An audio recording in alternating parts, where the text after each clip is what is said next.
Virtua Fighter 3 TB, which stands for Team Battle, but for the longest time, since it's written in cursive on the packaging, I thought it was TH, and believed it to be a translation error. I thought this game was Virtua Fighter thirth, which honestly I wouldn't put past them. But hey, for what it's worth, Virtua Fighter thirth on the Sega Dreamcast kicks ass.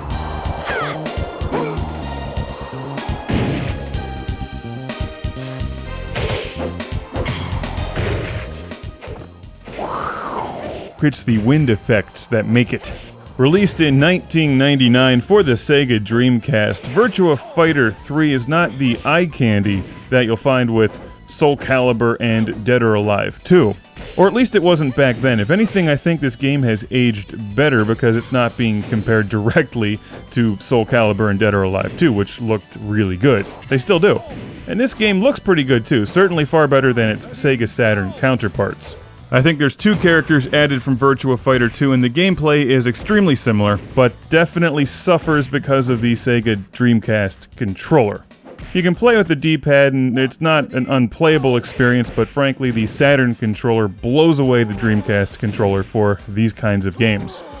You see, the Dreamcast controller is like the Xbox 360 controller. Great for shooters, great for driving games, pretty much sucks for arcade and fighting games.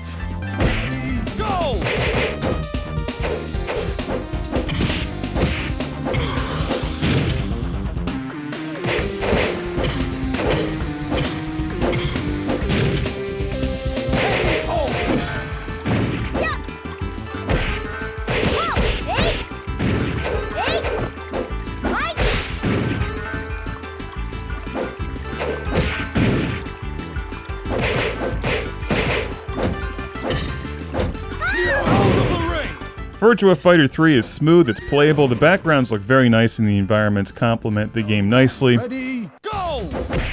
The best part about it is that it's a traditional Virtua Fighter game, meaning the gameplay is Virtua terrific. Just yesterday I completed the review of Tatsunoko vs. Capcom with screen-filling special moves and explosions, laser beams, and mayhem.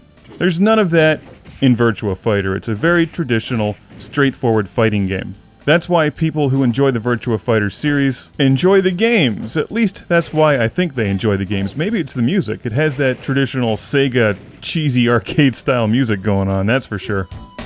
Namu. Fight 4. Ready, go!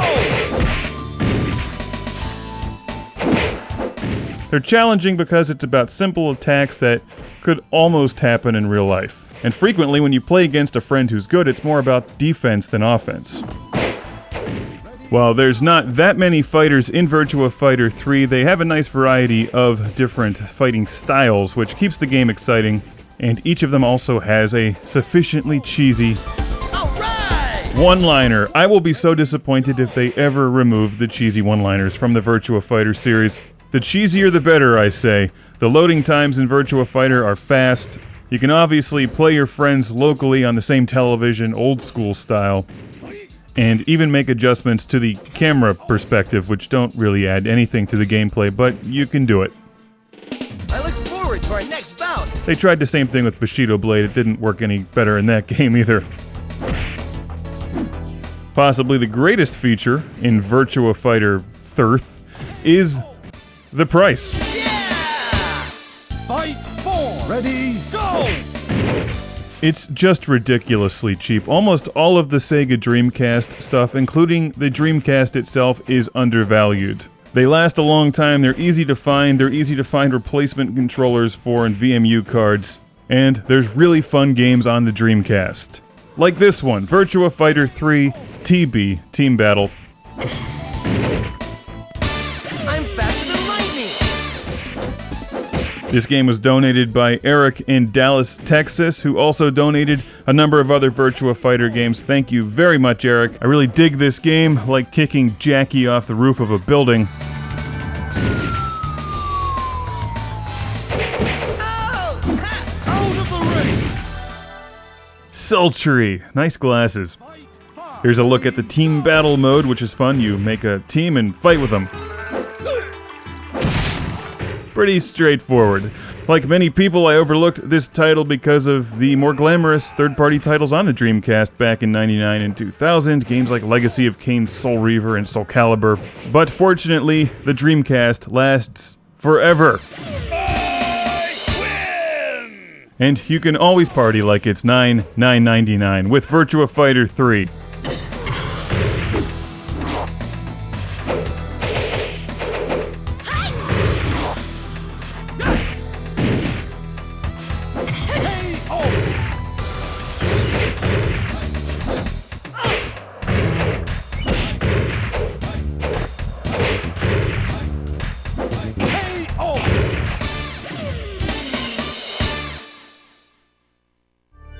Game over!